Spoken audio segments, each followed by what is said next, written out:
Section 2. Genetic variants are determined using a reference sequence, sometimes incorrectly. A high-level general workflow for clinical genetics or genomics laboratories employing next-generation sequencing, NGS, and variant classification is illustrated in Figure 1. NGS can detect variants that are germline or somatic. Germline variants originate from a reproductive cell and are found in the DNA of every cell of the offspring. Somatic variants, sometimes called acquired variants, occur after conception and are not found in every cell of the body. Variants are discovered by comparing sequence DNA to a reference sequence, where any deviation from the reference sequence is considered a variant. A process referred to as aligning or mapping occurs to piece together the small read lengths of sequence DNA and determine how they correspond with the larger reference genome sequence. Variants are then called, i.e., described with a set of coordinates and other descriptors. Data filters may be used before and after this step, and then variant classification scientists classify each unfiltered variant within the context of the genetic or genomic test application. In the traditional clinical setting, a medical interpretation is then prepared with oversight by board-certified PhD or MD directors, and a clinical report is generated and signed out for return to the receiving clinician. In most of the world's clinical genetics laboratories, the current reference sequence for germline variants is the GRCH38 or HG38 reference genome, described by the Genome Reference Consortium. Updated subversions are periodically released that may or may not be updated and validated in clinical laboratory workflows. Some clinical laboratories continue to use older Genome Reference Consortium genome builds or their own reference sequence. Approximately 2/3 of the GRCH38 genome build and of the older GRCH37 build is derived from a single individual of approximately 50% European and 50% African ancestry.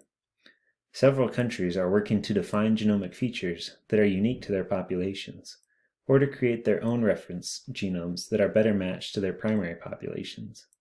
An African pangenome has been constructed and contains approximately 10% more DNA than the current GRCH38 reference genome.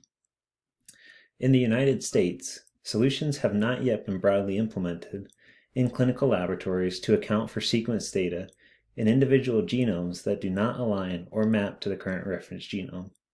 In NGS, these sequence data are most often discarded when variant call format files are generated. Advances are sure to be made, however, as the National Institutes of Health, National Human Genome Research Institute pushes forward its newer initiative to create a pangenome, which will be a more complete reference sequence to represent 350 genomes from the human population. Advances in newer sequencing technologies, particularly long-read technologies, will play a significant role in this effort.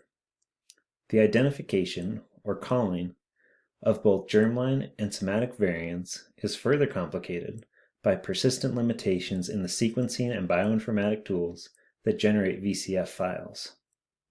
Although NGS often outperforms other methods, between 0.1% and 2.6% of detected variants derived from the dominant Illumina NGS platform are incorrect. Typical somatic NGS clinical proficiency testing, which evaluates clinical laboratories for the ability to detect the simplest of variants, shows detection sensitivities ranging from 93.9% to 100%.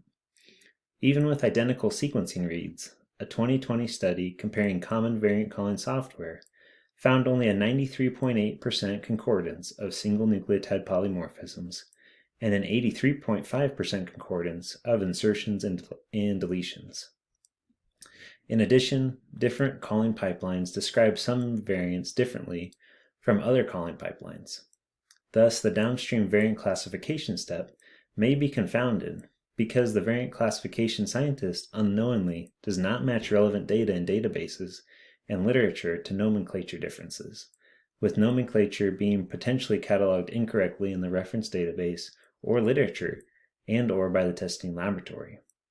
Notably, the frequently used Genome Aggregation Database, or GNOMAD, left aligns DNA insertions and deletions in accordance with bioinformatic norms, whereas the Human Genome Variation Society nomenclature right aligns these same variants in accordance with clinical norms. Thus, the same insertion or deletion variant may be named differently using two sets of norms. Even well-known pathogenic variants, such as the cystic fibrosis CFTR F508del pathogenic variant, might be missed by bioinformatic pipelines that have not correctly controlled for left and right alignment issues. Globally, many laboratory scientists and computer scientists are working to rectify variant detection and variant calling issues that lead to false negative and false positive results. In the meantime, variant classification scientists most often treat variants that queue at the beginning of their workflows as true variants and proceed with laboratory protocols to classify these variants.